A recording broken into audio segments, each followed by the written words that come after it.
The clock is ticking. Sequence 23. The next few days flew by, and before Maddie knew it, the weekend was there. Every night during the week, Chard had taken her out. Some nights they went to dinner and others they stayed at his house watching movies. He talked a lot about his mother and siblings. He also talked about his work. She got the feeling he didn't have many friends. She didn't mind listening. He was an awesome companion. He made her nights less boring, and she loved how he perfectly bonded with her daughter. She turned over in her bed and checked the time on her phone. It was 7:30. She had a photo shoot with Zita at 10 hours. She climbed out of bed and stretched. Then she visited the bathroom and padded downstairs to make breakfast. "Morning, Mama Bear," she greeted Trini, who lay relaxed on the couch in front of the TV. "Morning, Mummy. You are up early." "I couldn't sleep." Maddie smiled. "You should have woken me up. You were sleeping peacefully. I didn't want to disturb you." "You are such a darling." Trini giggled uncontrollably. When Maddie stepped into the kitchen, the smell of breakfast cooking wrapped around her nose. She paused in the kitchen doorway, watching her sister, who was at the stove cooking breakfast. Vanessa was in another world, completely unaware of her sister's presence. "Maddie," she smiled wildly when she turned to face her. "Hey sis, what are you doing?" "I am preparing breakfast." "You shouldn't have. You have been too good to me. This is the least I can do for you." She took a seat at the table. "How are you feeling today?" "I feel fine and energetic." "You still don't feel like going out?" "No." She shook her head. Vanessa hadn't left the house in 7 days, afraid her husband would find her. Speaking of her husband, he had left her countless messages on her phone, apologizing and asking her back, but she wasn't ready to go back. She wasn't ready to risk the life of her unborn child. Her mother too had been calling and sending her messages, but Van ignored most of them. "I will come when I am ready. Don't look for me," she had told her. Vanessa finished making breakfast and set the table. She dished up for everyone and they quickly devoured the food in minutes. After breakfast, Trini went back to watch TV while Vanessa and Tess remained in the kitchen to clean up. Maddie went back to her room. She walked into the bathroom after she undressed, then she cleaned her teeth and started a shower. Once her shower was done, she dressed in a black button-up blouse over a pair of jeans, then she paired it with ankle boots. When she was done, she walked out of her bedroom and into the living room.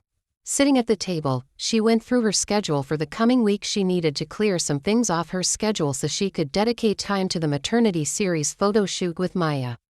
"Hello." The door suddenly flew open and Chard walked in. She wasn't expecting him to drop by this early on a Saturday morning. "Hey you," she said, smiling even though she tried not to.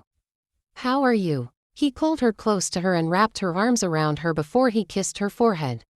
"I am fine." "Hey Uncle Chard." Trini greeted him politely. He pulled away from Maddie and grinned at her. "Hey Mama Bear. How are you?" "I am okay. How is Theo?" "Theo is great. I will bring him over soon." "You should." "I will." "Trini, time for your bath," Tess called out. She hurried out of the living room to the bedroom. "What are you doing here?" Maddie asked Chard when it was just the two of them. "It's a Saturday. And, well, I thought we could spend some time together." "Well, I have a photo shoot at 10. I thought you said you were free this Saturday." "Last-minute photo shoot came up." "Then I am coming with you." She laughed. "Suit yourself." "Okay." He got up from his seat. "Just give me a minute." She disappeared into the other room. She reappeared a while later with her backpack in her hands. Chard grabbed it from her.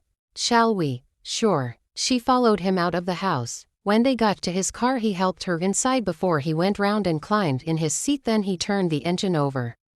"So," he said while driving. "What?" She looked up from her phone. "I was wondering if you'd go with me to my mother's house tomorrow."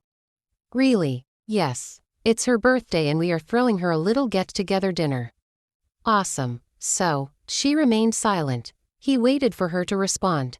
"Come on, Mom will love you. She is a very down-to-earth person." "We'll see." He frowned. "Maddie," she chuckled. "Fine, I will come. But this isn't a date. I am only coming a friend." "Fine." He smiled. She was the only woman who needed to be coerced into going out with him. "And Trini can come too. Theo will be there as well." "Great." They got to their location a few minutes before 10. Zita had chosen a private park in the outskirts of town for the shoot. They stepped out of the car and found the perfect place to set up the background and equipment. When did you discover you wanted to be a photographer? He asked. She bit her lower lip. When I was very young. So you have always wanted to be one? Yes, and my late father knew how much I loved to take photographs, so he got me a small camera, she said. Her face was beaming with excitement at the memory of her father. ***. Hey. Zita smiled at Maddie. She had just arrived, but she hadn't expected to find Maddie with Chard. Hey, Maddie smiled back at her.